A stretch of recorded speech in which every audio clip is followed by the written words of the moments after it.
अद्वैत मकरंद ग्रंथ मंगलाचरण से देखिए। कटाक्षकिरणाचन्तं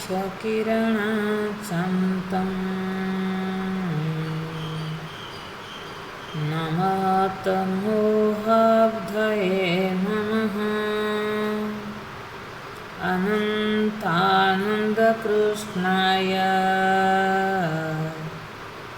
जगतमङ्गलमूर्तये अहम् अस्मि सदा भामि कदाचिन्नाहं प्रियः ब्रह्मैवाहमतः सिद्धं सच्चिदानन्दलक्षणम् मयि बोधयति चिद्भूम्नि जगद्गन्धर्वपतनम् अतोऽहं न कथं ब्रह्म सर्वज्ञ सर्वकारणम् न स्वतः प्रत्यभिज्ञानम् निरसं त्वा न चान्यतः न चाश्रयविना साम्यम् विनाशस्यातनाश्रयात् न सोऽसप्लोऽसविक्लेदः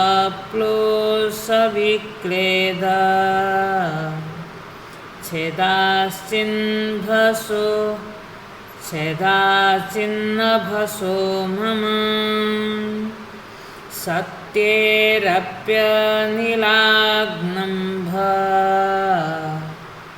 सत्रैकिमुतक्यल्पिते।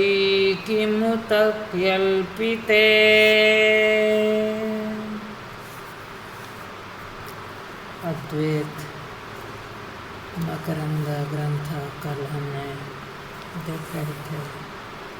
इसी ग्रंथ का मंगलाचरण को किसी भी काम जब करते हैं उसमें मंगल आचरण अपना कल्याण हो, पहला उद्देश्य रहता है कि अपने कल्याण के लिए हम उसी इच्छा को रखते हुए कोई काम करते हैं।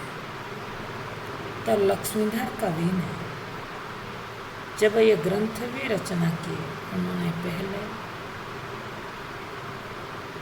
अपना गुरु, अपना इष्ट का प्रार्थना करते हैं। मुख्य रूप से प्रार्थना यहाँ गुरु का ही होता है हुआ। क्यों मैंने ये बात बोली? क्योंकि जो शब्द दिया मोहाब्धये नमः, मोह रूपी समुद्र को पार कराना हमारा जो इष्ट है, इच्छित है। हम जिस वस्तु को चाहते हैं वो स्वतः आकर के हमारा मोह को निवृत्ति नहीं कर सकता है। मोह निवृत्ति के लिए जो माध्यम चाहिए वो है गुरु आचार्य। तो हमें उनके प्रति कृतज्ञता ज्ञापन के लिए नमन है, वरण है। कल हमने देखा था यह एक एक शब्द पर कि नमः शब्द कहाँ होती है प्रयोग। मैं फिर से थोड़ा सा दोहरा दूँ कि नमस्कार से क्या होता है, कहाँ नमस्कार होता है, नमस्कार शब्द का अभिप्राय क्या है, ये सब हमने कल बता दिया कि नमन मतलब वरण। कहाँ वर्ण होती हैं? जहाँ महिमा बुद्धि होती है।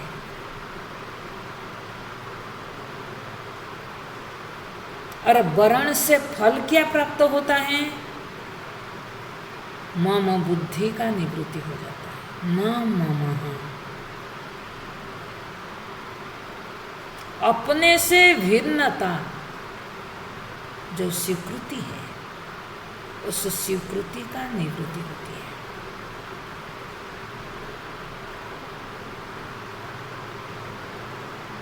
और उसी तरह लक्ष्मीधर कवि ने उनका गुरु का नाम था कृष्णानंद।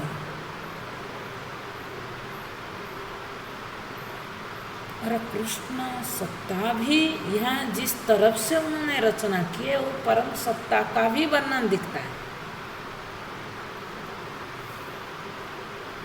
इसीलिए दोनों अर्थ, और गुरु और सत्ता में कोई गुरु कोई व्यक्ति नहीं होता है, केवल माध्यम होता है जिसके अंदर, जिससे हमें वो आत्मानुभूति प्राप्त होती है, आत्मज्ञान प्राप्त होती है। जो उस ज्ञान में निष्ठ है वो गुरु संज्ञा बची है।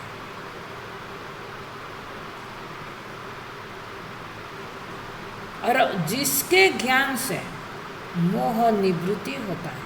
मोह क्या है? क्यों नमन करे? मोह क्या? कि विपरीत जो बुद्धि हमारा अंदर पड़ा है,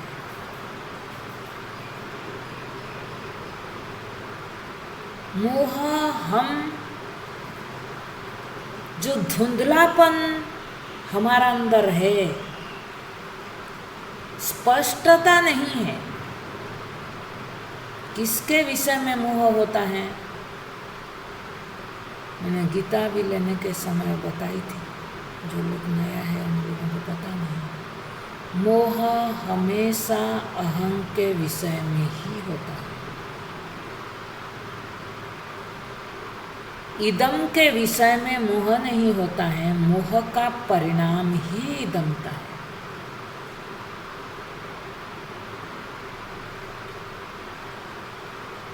इसीलिए उस अहं मतलब मैं स्वयं के विषय में मोह है, धुंधलापन है, जिसके कारण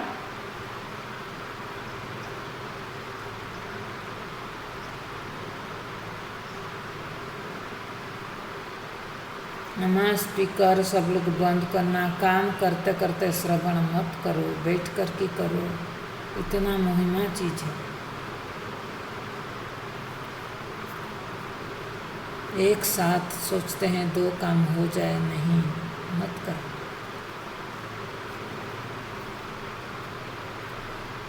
तो मोहाबधय, अपधय मतलब समुद्र। तो मन में आएगा कि मोह तो एक शब्द है, या समुद्र संज्ञा दिया क्यों? क्योंकि मोह का विस्तार अनेक है। जैसे समुद्र, जल तो एक सत्ता है, एक ही तत्व जल है, लेकिन उस जल में असंख्य तरंगें उठती है। वो जो तरंग स्वयं कोई सत्ता नहीं है, उसके बावजूद भी बड़े बड़े पेड़ पौधा को उखाड़ करके फेंक देता है। तरंगें नाव को पलटा देती है। उसी तरह यहाँ पर भी मोह रूपी जल राशि से राग द्वेष काम क्रोध आदि तरंग के द्वारा, मोह के कारण ये तरंगें उठती हैं। अहं के विषय में ना समझ है, उसी का नाम मोह है। उसी मोह से राग द्वेष काम क्रोध जितना भी वृत्तियां हैं सब के सब उसके कारण उठती है। लेकिन हम लोगों को लगता है साधारण अर्थ बोल देंगे लोग, राग मतलब क्या, बोले आसक्ति। अरे वो आसक्ति क्या है, बोले दूसरे के प्रति आसक्ति, और क्या, दूसरे के प्रति आश्रय बुद्धि कब होती है, दूसरे को बनी रखने का इच्छा, इसी का नाम आसक्ति राग। लेकिन कब होती है,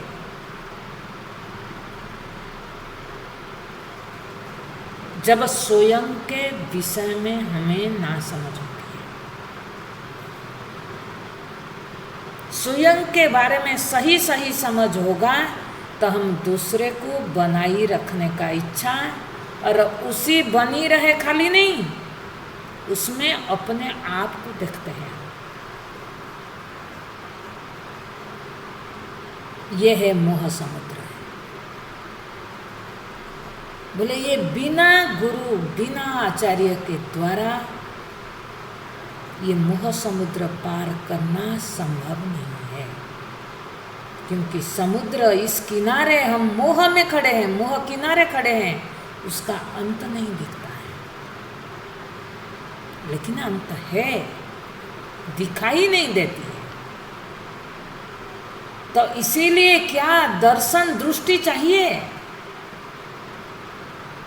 कैसा दृष्टि, बोले कटाक्ष किरण चांतम नामतः, मैं बिल्कुल आपके पास सरेंडर हूं।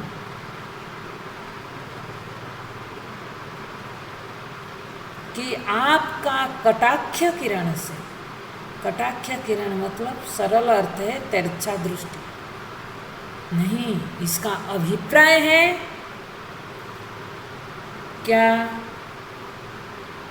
ज्ञान दृष्टि। ग्रंथ का अर्थ ही लक्ष्यार्थ है, ध्यान देना, इसीलिए वाच्यार्थ कोई काम को नहीं आता है। मकरंद क्या है, कल हमने बताया था,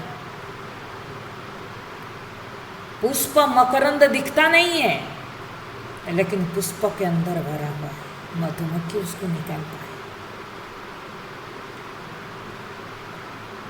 तो कटाक्ष किरण, किरण मतलब दृष्टि, उस ज्ञान दृष्टि से ही इस मोह रूपी समुद्र को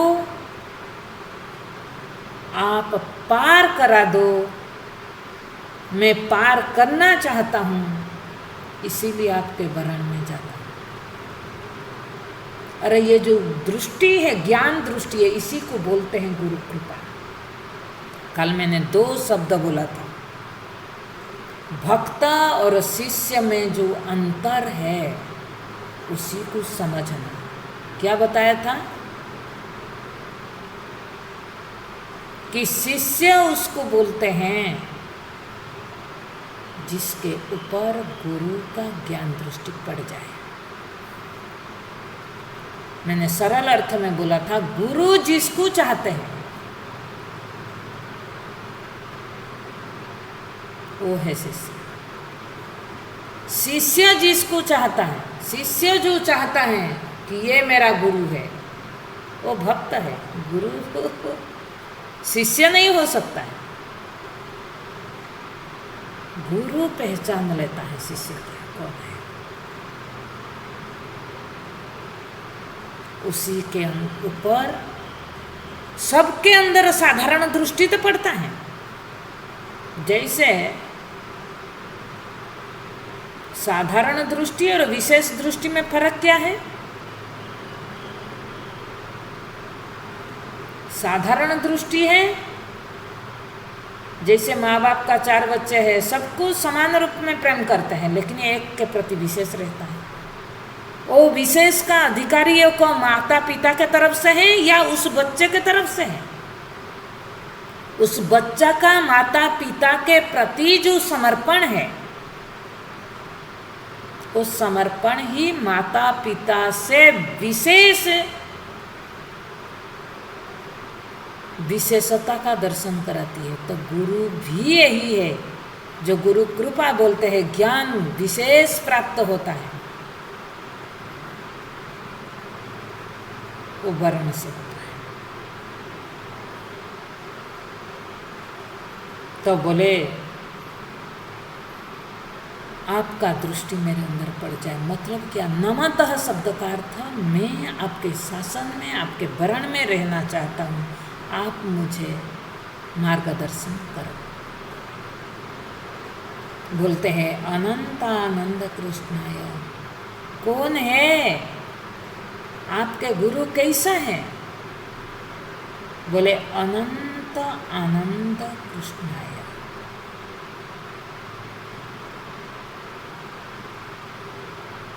वो कृष्ण है, कृष्ण सत्ता है। कौन सी कृष्ण? बोले आनंद। कृष्ण शब्द का अर्थ है आकर्षयति इति कृष्ण, जो सबको अपने ओर खींच करके रखा है, मतलब जिसके ओर सब चले जाते हैं स्वाभाविक रूप से। और इसका दृष्टांत है गाढ़ निद्रावस्था, जिसके ओर सहज रूप से सब प्रवेश करते हैं,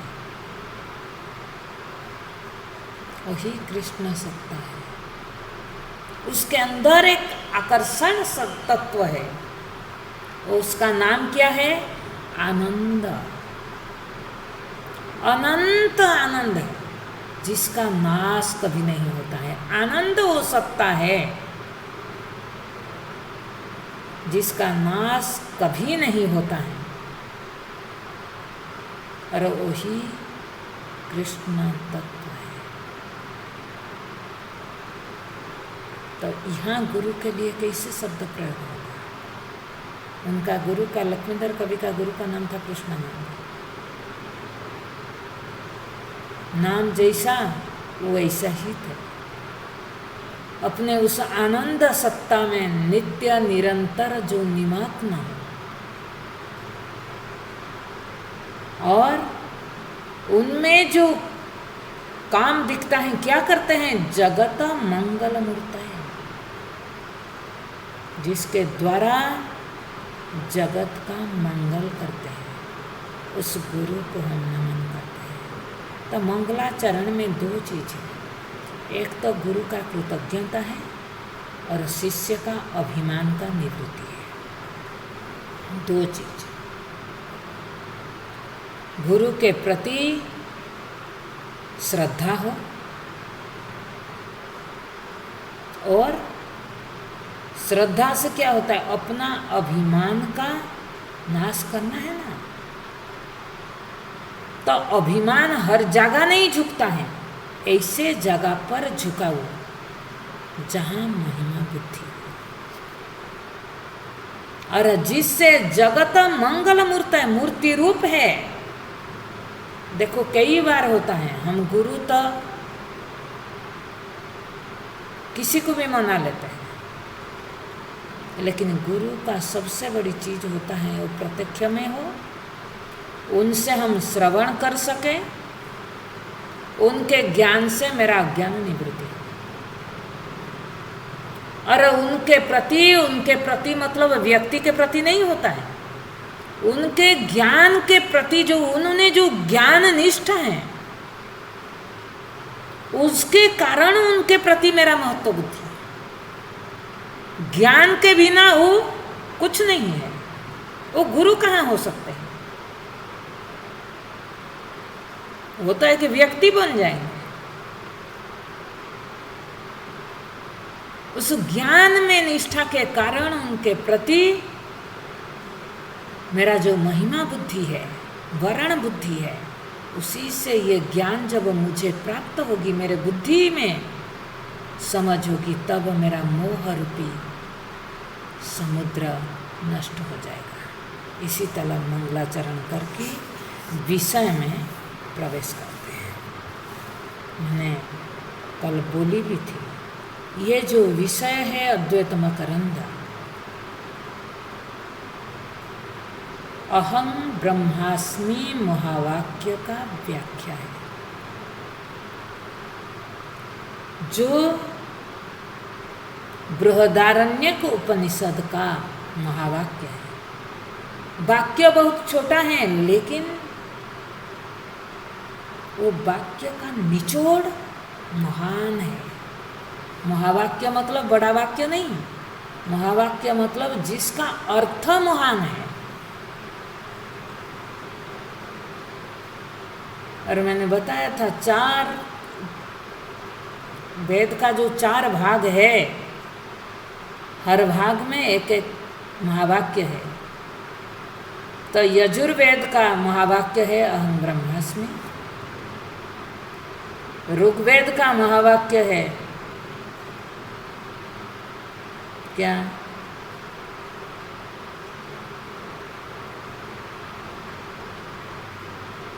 अयम आत्मा प्रज्ञान ब्रह्म। सामवेद का महावाक्य है तत्त्वमसि। और अथर्ववेद का महावाक्य है अयम आत्मा ब्रह्म। मांडुक्यकारिका जो अयम आत्मा ब्रह्म, मांडुक्यकारिका का मूल निचोड़। अयम मतलब ये जो नित्य निरंतर अनुभव आप कर रहे हैं, वही ब्रह्म है। अहम अहम रूप में अवस्था त्रय के जो दृष्टा है, उसी को बताया। यहाँ बोलते हैं अहं ब्रह्मास्मि, आप ब्रह्म हूँ। आपको ये अनुभव हो जाएगा जब ज्ञान होगा। तो उस वाक्य का व्याख्या करते हैं। पहला श्लोक में बोलते हैं अहम अस्मि सदा भामि कदाचिन अहम अप्रियः ब्रह्मैवाहं मतः सिद्धं सच्चिदानंदलक्षणम्। पहला शब्द क्या बोले? अहम अस्मि, मैं हूँ। अहम अस्मि का अभिप्राय क्या है? मैं हूँ।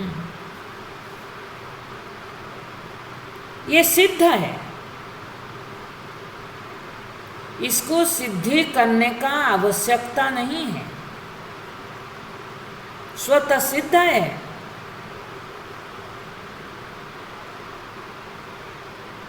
लेकिन यहाँ एक सिद्ध कर रहे हैं। उपनिषद ने जो सिद्ध किया, क्या सिद्ध किया? कि आप तो हो, इसमें कोई संशय नहीं है। लेकिन पता है आप क्या हो? उपनिषद क्या बोल रहा है? कि अहम अस्मि ब्रह्मैव अहम। दूसरा लाइन का पहला वाक्य, ब्रह्म एव अहम अतः सिद्ध। ये सिद्ध करना है आपको। हम ये सिद्ध नहीं करा रहे हैं कि आप हो ना नहीं हूं। आप हूं, ये तो स्वतः सिद्ध है, सबको मालूम है मैं हूं, मैं हूं। कभी किसी को यह अनुभव नहीं होता है कि मैं नहीं हूं। नतोस्मि, कभी किसी को अनुभव नहीं होता है। अहम अस्मि सबको होता है। हमें वो बात बता नहीं रहे हैं। आप तो हो, लेकिन आप क्या हो ये सिद्ध होता है। सिद्ध मतलब प्रामाणिक से हम बोल रहे हैं, प्रामाणिकता से हम बता रहे हैं कि आप ब्रह्मा एव अहम। जो अहं सत्ता है, आत्मसत्ता है, वो आत्मसत्ता ब्रह्मा अतः सिद्ध। ये उपनिषद ने सिद्ध किया। क्योंकि ये अद्वैत मकरंद कहाँ से लाया है? उपनिषद रूपी पुष्प का मकरंद है, निचोड़ है। जब ये बात बोल दी, शिष्य ने सुन लिया, घर गया, बोले ये बड़ा गड़बड़ बात आज मैंने सुना। बोले क्या? गुरुजी ने बोला आप ब्रह्म हो।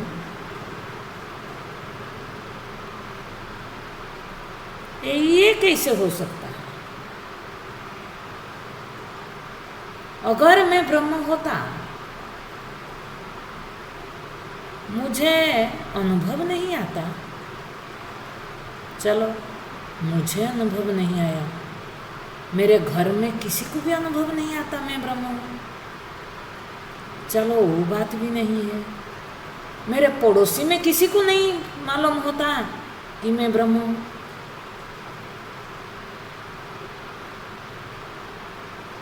किसी को भी मालूम नहीं कि मैं ब्रह्म हूँ। ये लक्षण तो पल्ले नहीं पड़ता है। इसी को बोलते हैं शंका, कि मैं हूं इस विषय में किसी को समझा नहीं है।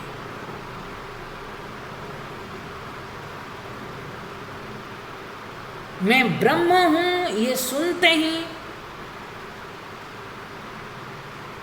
हमें लगता है मैं कैसे ब्रह्म हो सकता हूं।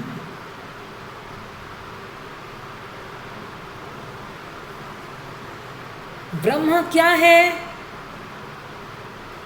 बोले क्यों नहीं हो सकते हैं आप ब्रह्म, क्यों नहीं हो सकते हैं?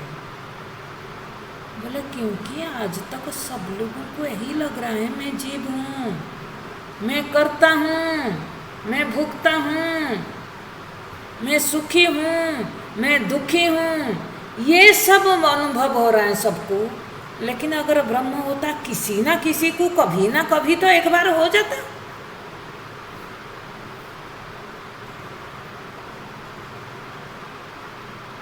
बोला आप बताओ। ठीक है, आपने जब बोला कि ब्रह्म हूं,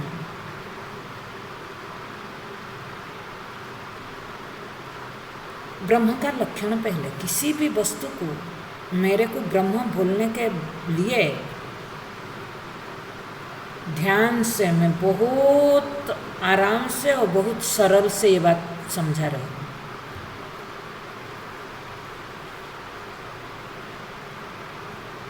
अगर मैं ब्रह्म होता तो चलो आपने बोल रहे हैं ब्रह्म है तो मैं मानूं, पहले तो बताओ ब्रह्म का लक्षण क्या है,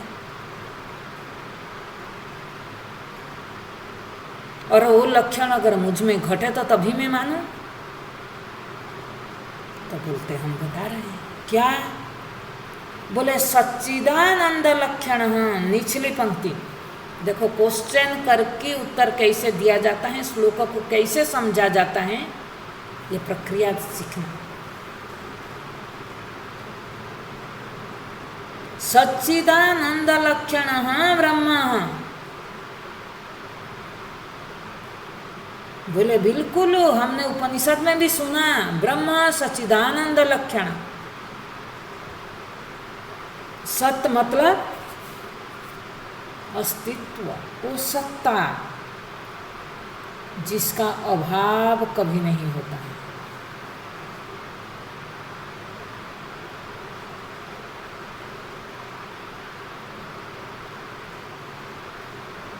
जिसका अभाव कभी नहीं होता है, जिसका मैंने कई बार बोला सत अबाधित, बाधित नहीं होता है। मतलब अभाव नहीं होता है कि अभी है बाद में नहीं रहेगा, या पहले नहीं था अब है, अब नहीं है पहले था। इस प्रकार का जो सत्ता के विषय में कभी कल्पना ही नहीं किया जा सकता है, उसी को बोलते हैं सत्य। ये लक्षण ब्रह्म का लक्षण है, वही ब्रह्म है जिसका अभाव कभी नहीं होता है, बाद कभी नहीं होता है। इतना नहीं, बोले चित भी है, चेतन सत्ता है जिसको जानने के लिए दूसरे साधन का आवश्यकता नहीं पड़ता है, जिसको किसी साधन के द्वारा जाना नहीं जाता है, मतलब सारे इंद्रिय, सारे प्रमाण सब ध्वस्त हो जाता है।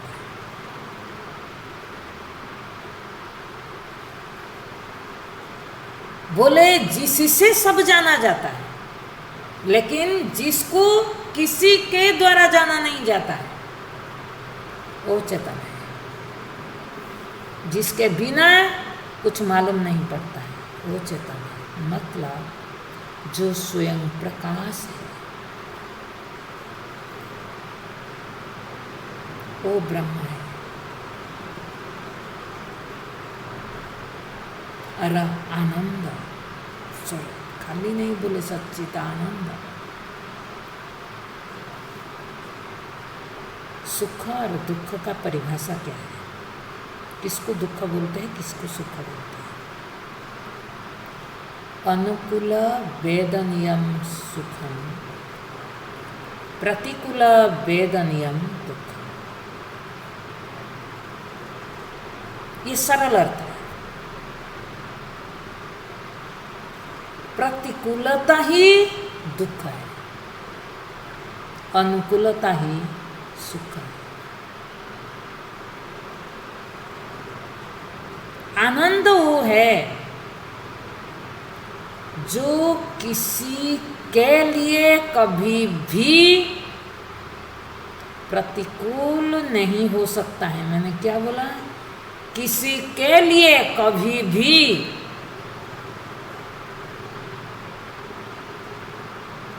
जो प्रतिकूल नहीं हो सकता है उसी का नाम है आनंद।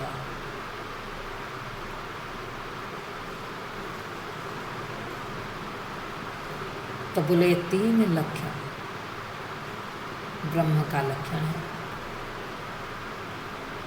बोले बिल्कुल सही है, मैंने समझ गया कि 3 लक्षण जिसमें घटित होता है ब्रह्म है। ठीक है, लेकिन आपने बोला मैं ब्रह्म हूँ, तो इसका मतलब ये हुआ कि ये 3 लक्षण मुझ में घटना चाहिए, तब तो मैं ब्रह्म होंगी ना भाई। अगर ब्रह्म का लक्षण मुझ में न घटे, मैं ब्रह्म कैसे हो जा? तो इसका मतलब ये 3 लक्षण मुझ में घटना चाहिए। बोले घटता है आपसे? बोले हम में घटता है सच्चिदानंद लक्षण? बोले हाँ। कब घटता है? बोले नित्य निरंतर घटता है। अच्छा, बोले हाँ नित्य निरंतर घटता है। बोले कैसे? बोले अच्छा आप क्या बोलते हैं? अहम अस्मि। कभी किसी को नाहम अस्मि अनुभव हुआ क्या? मैं हूँ ये नित्य निरंतर सतत अबाधित रूप से आपको महसूस होता है ना? नहीं होता है। ऐसे किसी क्षण है जो बोलता है मैं अब नहीं था। ये देह का बात, दही की बात मैं नहीं बोल रहा हूँ, अनुभव का बात बोल रहा हूँ।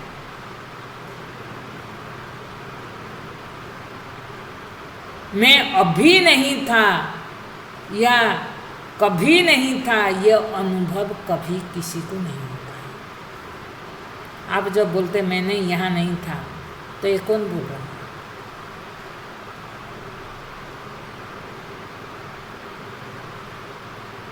आप बोल रहे हैं ना। अगर आप नहीं थे तो ये नहीं थे का ज्ञान किसको हुआ? आपको हुआ।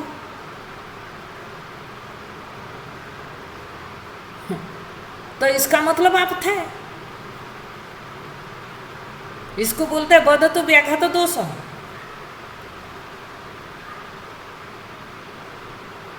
होते हुए बोलते हैं मैं नहीं हूं, वाणी से थोड़ी प्रकट होता है। अहम अस्मि, अहम अस्मि बोले खाली सत नहीं है, वो मालूम भी पड़ता है, आप जानते भी हो। है ना नहीं है? कोई किसी को ज्ञान नहीं होता है मैं हूं।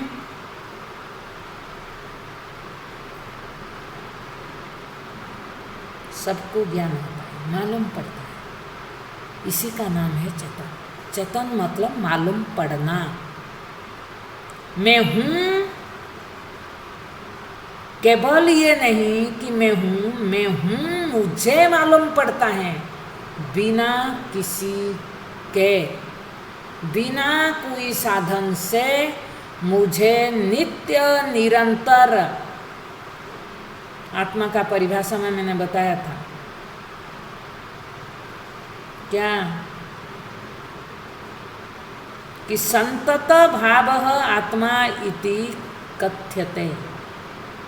जो संतत रूप से रहता है और सबको ये मालूम पड़ता है मैं हूं।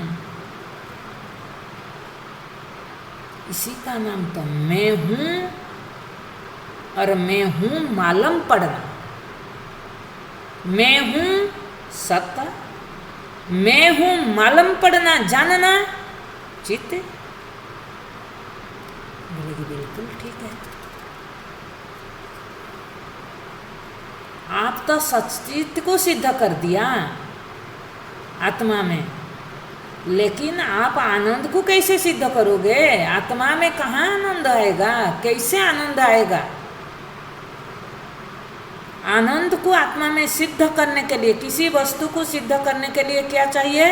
तर्क का आवश्यकता है। तर्क जो प्रक्रिया हमने देखा मांडुक्य कारिका में, क्या तर्क दोगे? क्या हेतु दोगे? हेतु क्या है? कारण क्या बताओगे कि आप मैं आनंद स्वरूप हूं?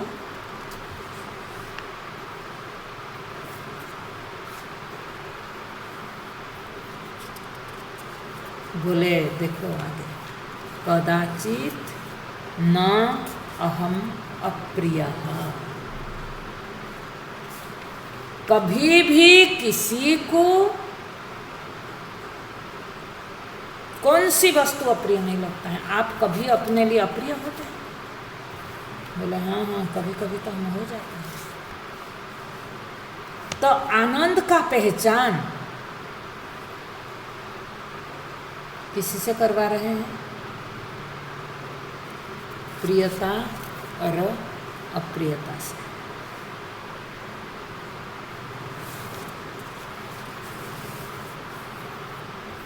ठीक है ना? आनंद का पहचान किससे होता है? प्रिय से। इस पर हम थोड़ा विचार करेंगे, मैं बिना विचार से आपको इसे थोक के नहीं चले जाऊंगा। थोड़ा विचार करते हैं कि प्रियता का आनंद से क्या लेन देन है।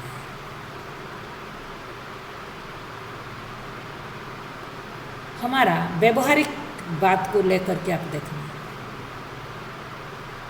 हमारा अनुभव में ये आता है, जहाँ जहाँ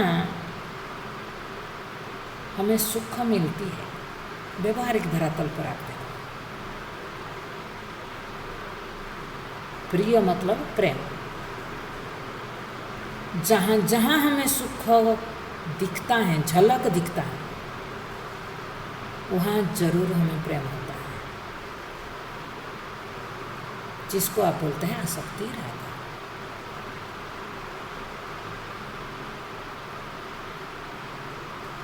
माने जहाँ ही सुख है वहाँ जरूर प्रेम होगा। देख लो, जहाँ दुख है तो किसी को प्रेम होता है?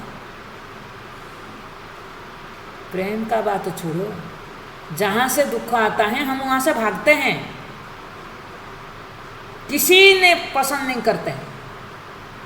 जहाँ से दुख आता है वो व्यक्ति कितना भी अच्छा हो, किसी के लिए अच्छा हो सकता है, अगर आपके लिए वो दुखदाई लगने लगा, वास्तव में तो कोई किसी को दुख नहीं देता है, वो अलग बात है, लेकिन आपको ये लग जाए कि ये व्यक्ति से मुझे दुख आता है, ये परिस्थिति मुझे दुख देता है, ये वस्तु मुझे दुख देता है, तब वो कितना भी अच्छा हो, कितना भी सुंदर हो, आप उनको पसंद नहीं करोगे और उससे आप भागोगे। लेकिन जहां से आपको सुख बुद्धि दिखता है उसको आप जरूर प्रेम करोगे। प्रेम में सबसे जो बड़ी चीज है वो बनी रहने का इच्छा, वो बनी रहे कहीं मत छूटे, और उसको बनी रखने के लिए आप पूरा प्रयत्न करते रहते हैं।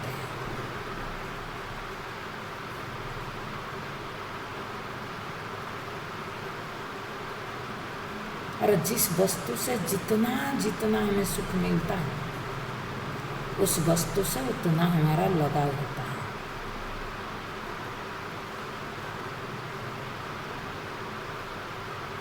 तो क्या होता है, जब उसमें लगाव होता है तो दूसरा वस्तु को हमको छोड़ना पड़ता है ना, नहीं पड़ता है। तो एक जगह प्रेम हुआ तो दूसरे चीज को छोड़ना पड़ता है ना, नहीं पकड़ करके।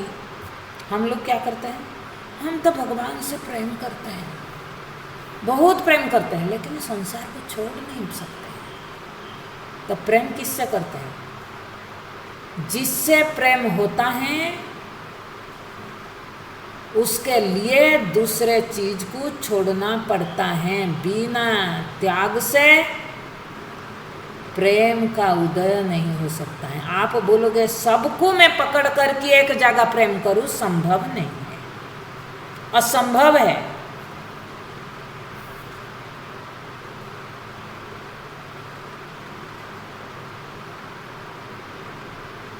आप अपने घर से प्रेम करते हैं, लेकिन आप अपने घर से जितना प्रेम करते हैं सबके घर को इतना प्रेम नहीं करते।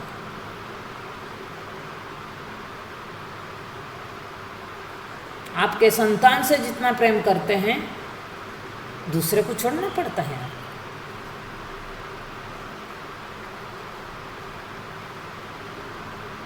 और प्रेम में त्याग वृत्ति नित्य निरंतर बनी हुई है। इसलिए जो 3 शब्द है ना, मैं ये व्यवहारिक धरातल पर आपको दिखा रहा हूं।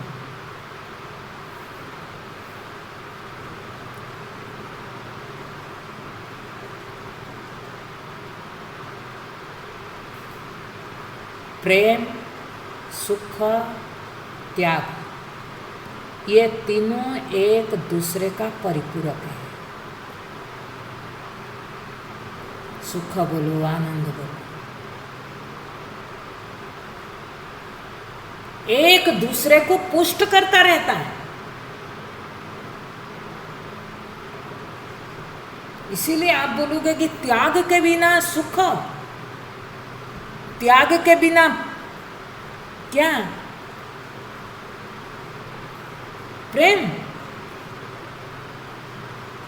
भगवान ने भागवत में ये बात भी बताया, गोपी गीत में। गोपियों ने जब प्रश्न किया, प्रभु आप बताओ प्रेम कैसे होता है, आपके दृष्टि में प्रेम क्या है? प्रभु ने बताया था त्याग।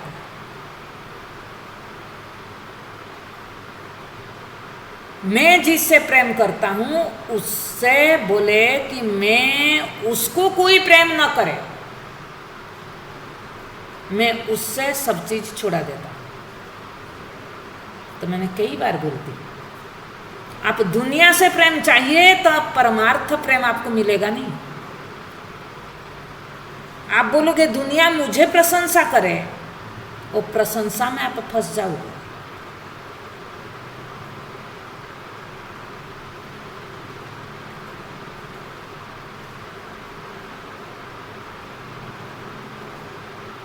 तो इसीलिए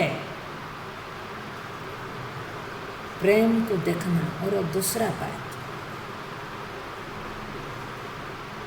ये तो व्यवहारिक धरातल पर प्रेम है, और सबसे ज्यादा प्रेम हमारा कहाँ होता है?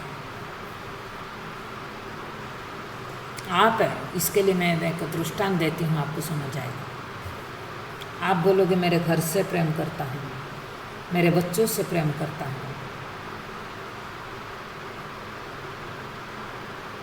आपके घर को आप बहुत प्रेम करते हैं, ठीक है। दुर्भाग्यवशात किसी दिन आपके घर में कोई दुर्घटना घट जाए, आप मुझे बताओ, आप पहले आपका घर को बचाओगे या आप खुद को बचाओगे?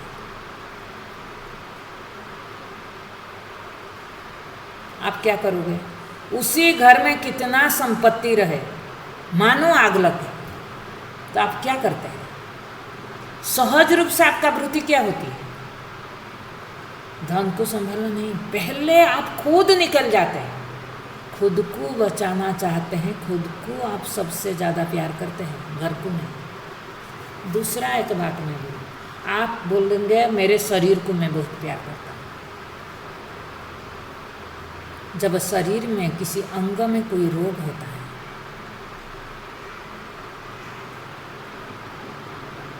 तो रोग के लिए मानो उस अंग का काटना पड़े तो हम काट देते हैं ना, नहीं काट देते हैं? किसके लिए काटते हैं? अपने लिए। तो शरीर को क्या किया हमने? त्याग किया। क्या चाहिए हमें? सुख चाहिए, आनंद चाहिए। सुख के लिए अगर कुछ छोड़ना पड़े तो हम छोड़ सकते हैं।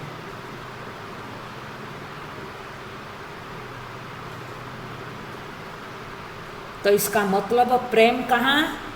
देह से, उस अंग से भी बढ़कर की प्रेम मैं अपने आप से करता हूँ। इसीलिए सबसे अगर प्रेम का, देह में कभी प्रेम हो सकता है, कभी नहीं हो सकता है। देह जब तक स्वस्थ है प्रेम होता है, देह अगर असुस्थ रहा तो हमारा प्रेम छूट जाता है। वही बेटे में प्रेम होता है जब तक आपके अनुकूल है, आपके प्रतिकूल गया तो बिल्कुल प्रेम हट जाता है। इसीलिए अनुकूलता में ही प्रेम है। और नित्य निरंतर अनुकूल कौन है? देह कभी अनुकूल रहता है, कभी प्रतिकूल रहता है। आप आज तक जिससे प्रेम किया, अपने से भिन्न जितना में भी प्रेम किया, उसमें कभी अनुकूलता, कभी प्रतिकूलता। लेकिन एक वस्तु नित्य निरंतर अनुकूल अपने आप में कभी प्रतिकूलता नहीं आता है।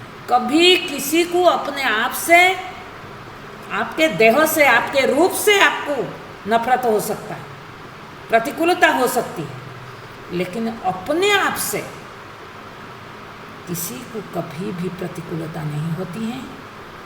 अप्रिय कभी अपने आप को नहीं लगता है। बोले कि नहीं लगते हैं, सुइसाइड कर देते हैं।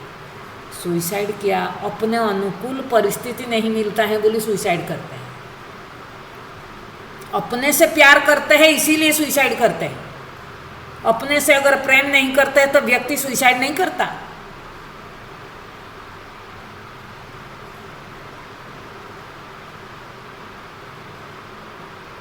तो इसका अभिप्राय क्या है? ऐसे किसी क्षण नहीं, ऐसे कोई अवस्था नहीं है जहाँ जिस क्षण में अपने आप से प्रेम न करो। उसी बात को यहाँ पर बोले, कदाचिन अहम अप्रियः, कभी भी किसी को स्वयं अप्रिय नहीं लगते हैं। अंतत गत्वा, व्यवहार से लेकर के अहम तक जब हम पहुंचते हैं, देखते हैं ये कभी भी कोई ऐसे सत्ता है जिसमें अप्रियता नहीं होती है, प्रतिकूलता नहीं होती है, वो है अहम सत्ता। इसीलिए मैं आनंद स्वरूप हूँ। तर्क क्या दिया? अप्रिय कभी न लगने के कारण मैं आनंद स्वरूप हूँ।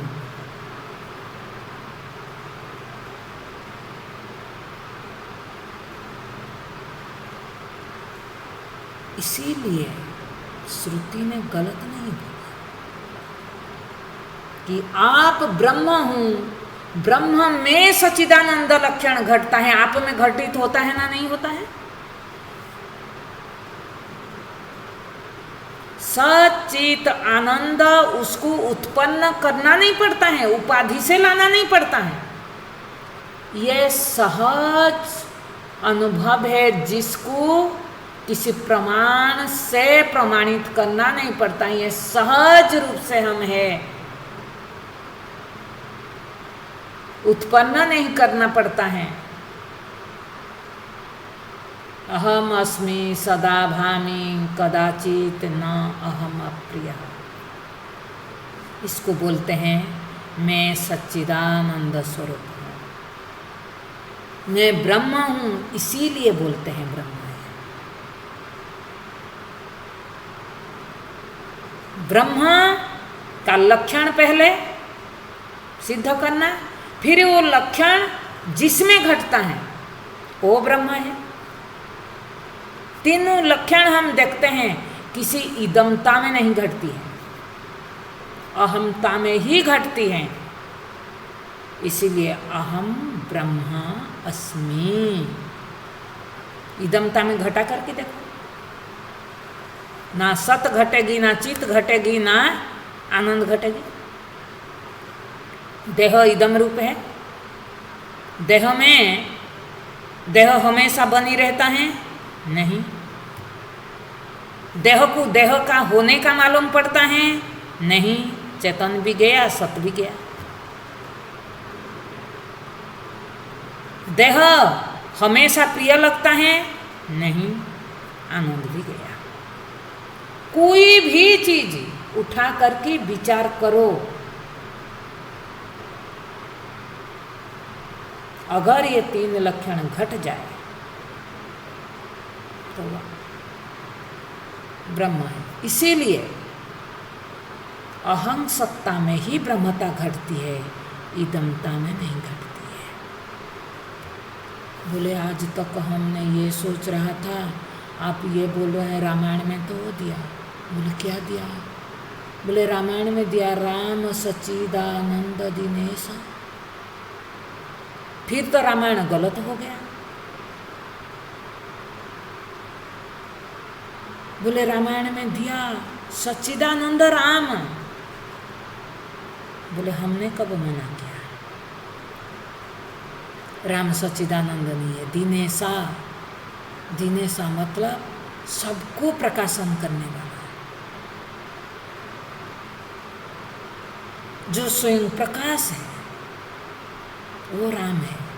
राम एक नाम है, आप राम को आकार क्यों बना रहे हैं? ये लक्षण जहां घटित होता है वो राम है, जैसे ये लक्षण जहां घटित होता है ब्रह्म है, उसी तरफ सच्चिदानंद लक्षण घटित के बिना राम शब्द घटित नहीं हो सकता है। इसीलिए सर्वत्र रमन्ते इति रामः।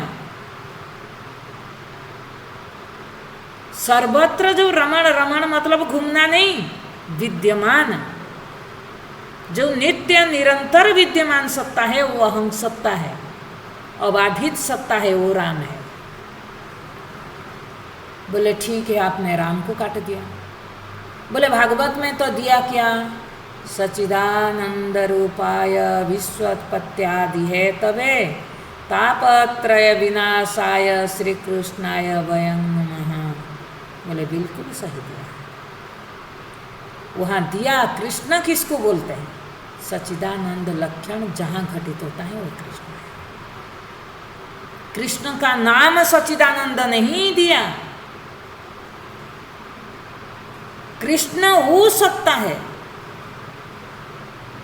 जिसमें ये सच्चिदानंद लक्षण घटित हो जाए। तो आप बताओ, आप ही ब्रह्म, आप ही राम, आप ही कृष्ण है ना नहीं है? दिक्कत हो सकता है, मान सकते हैं हम व्यवहारिक धरातल पर, लेकिन राम को जब भी जानना है, जब भी देखना है, अहं के रूप में ही दिखेगा। कृष्ण जब भी देखना है अहं के रूप में ही दिखेगा। ब्रह्मा जब भी देखना है अहं के रूप में ही दिखेगा, क्योंकि सच्चिदानंद लक्षण जहाँ घटित होता है उसी का ये नाम है। और ये लक्षण आत्मसत्ता के सिवाय कहीं घटित नहीं होता है। इसीलिए आत्मा ही ब्रह्म है, मैं ही ब्रह्म हूँ। ओम तत्सत।